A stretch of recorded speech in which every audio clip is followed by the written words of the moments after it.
Sistem pernapasan pada manusia adalah sekumpulan organ yang terlibat dalam proses pertukaran gas oksigen dan karbon dioksida di dalam darah. Seseorang dapat dikatakan memiliki laju pernapasan normal apabila ia bisa bernapas sebanyak 12-20 kali per menit dan berlangsung secara berkesinambungan. Sistem pernapasan pada manusia terbagi menjadi dua, yaitu sistem pernapasan bagian atas dan bagian bawah. Bagian atas terdiri dari rongga hidung. Organ ini memiliki selaput lendir dan rambut-rambut halus yang berfungsi untuk menjebak partikel debu atau kotoran pada udara yang masuk ke hidung. Sinus paranasal. Sinus adalah lubang-lubang kecil di tulang tengkorak kita yang tersambung dengan lubang hidung. Sinus berperan penting untuk mengatur suhu dan kelembaban dari udara yang kita hirup. Organ pernapasan selanjutnya adalah faring, yang merupakan istilah medis dari tenggorokan. Organ ini berfungsi untuk menangkap udara yang masuk dari hidung dan meneruskannya ke trakea atau jalur udara. Kemudian laring atau pangkal tenggorokan, berfungsi sebagai tempat keluar masuknya udara dan juga tempat menghasilkan suara. Lapisan mukosanya berfungsi untuk menghilangkan partikel asing dan untuk menghangatkan atau melembabkan udara yang dihirup. Bagian bawah terdiri dari trakea. Trakea adalah bagian terpadu dari jalur napas dan memiliki fungsi vital untuk mengalirkan darah dari dan menuju paru-paru untuk pernafasan. Panjangnya sekitar 10 cm dan diameternya kurang dari 2,5 cm. Bronkus kiri dan kanan adalah cabang dari trakea yang berfungsi untuk meneruskan udara ke paru-paru. Bronkus memiliki banyak cabang kecil di bawahnya. Cabang terkecil bernama bronchiolus. Selanjutnya adalah paru-paru. Di dalam paru-paru terdapat cabang dari bronkus, alveolus, dan pembuluh darah.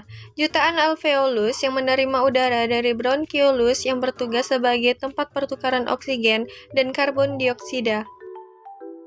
Kemudian diafragma. Diafragma adalah otot pernapasan yang terletak di bawah paru-paru. Otot ini akan berkontraksi saat menghirup udara dan kemudian akan kembali rileks saat kita menghembuskannya. Cara kerja sistem pernapasan. Pada dasarnya, sistem pernapasan dimulai saat mengambil nafas. Udara masuk melalui hidung dan tersaring oleh sinus. Di saat bersamaan dengan manusia mengambil napas, diafragma pada otot-otot tulang rusuk akan berkontraksi yang membuat rongga dada menjadi lebih besar. Selanjutnya udara menuju ke trakea atau batang tenggorokan. Udara dari trakea masuk melalui jaringan bronkus dan berujung ke alveoli. Udara yang singgah di alveoli bertukar antara oksigen dan karbon dioksida. Oleh jaringan tubuh, udara kemudian diedarkan ke seluruh tubuh, sementara karbon dioksida masuk kembali ke alveoli. Setelah oksigen dan karbon dioksida bertukar tempat di alveoli, otot rongga dada dan diafragma akan kembali mengendur dan longgar. Ini membuat karbon dioksida bergerak naik dan dikeluarkan oleh paru-paru melalui hembusan nafas. Mekanisme pernapasan. Manusia memiliki dua mekanisme pernapasan. Ada pernapasan dada dan juga pernapasan perut. Pada pernapasan dada, otot di tulang rusuk akan mengembang saat Anda menghirup udara dan mengempis kembali setelah menghembuskan udara. Sementara pada pernapasan perut, otot diafragma akan berkontraksi saat inspirasi dan berelaksasi saat mengeluarkan udara. Gangguan pada sistem pernapasan manusia yang umum terjadi, yaitu asma, flu, pneumonia, faringitis, laringitis, bronkitis, emfisema, dan kanker paru-paru. Cara menjaga sistem pernapasan. Beberapa hal yang bisa Anda lakukan untuk menjaga kesehatan sistem respirasi, yaitu dengan mengkonsumsi makanan bergizi, berolahraga secara rutin, mencukupi waktu istirahat, mengendalikan stres, mencuci tangan secara rutin, dan menghentikan kebiasaan merokok. Sistem kardiovaskular. Sistem peredaran darah atau sistem kardiovaskular terdiri dari berbagai organ yang memiliki fungsinya masing-masing. Sistem organ ini memiliki tugas utama untuk mengedarkan oksigen dan nutrisi ke seluruh sel dan jaringan tubuh.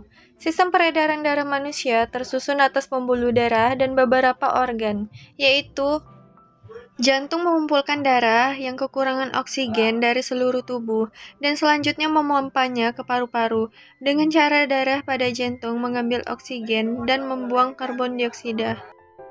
Yang kedua, pembuluh darah. Pembuluh darah adalah bagian dari sistem peredaran darah yang berfungsi untuk mengedarkan darah dari jantung ke berbagai organ dan jaringan tubuh maupun sebaliknya. Pembuluh darah terdiri dari satu, arteri, yaitu mengangkut darah menjauh dari jantung. Dua, vena, bertugas untuk mengembalikan darah ke jantung.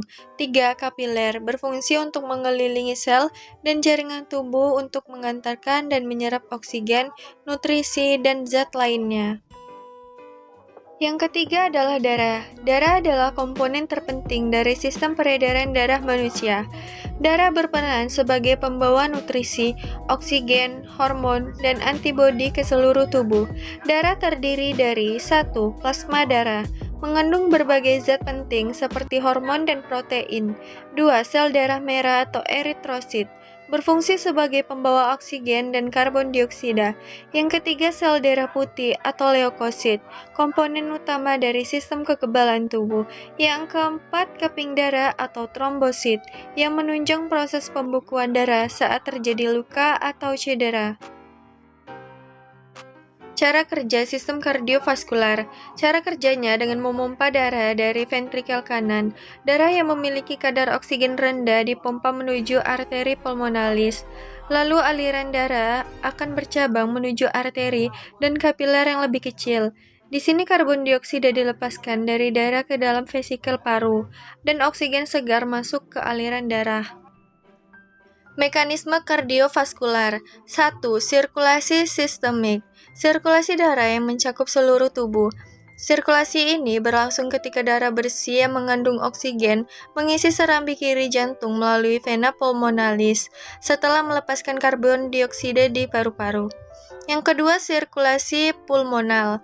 Sirkulasi darah dari jantung menuju paru-paru dan sebaliknya. Sirkulasi ini berlangsung saat darah yang mengandung karbon dioksida dari sisa metabolisme tubuh kembali ke jantung melalui pembuluh vena besar.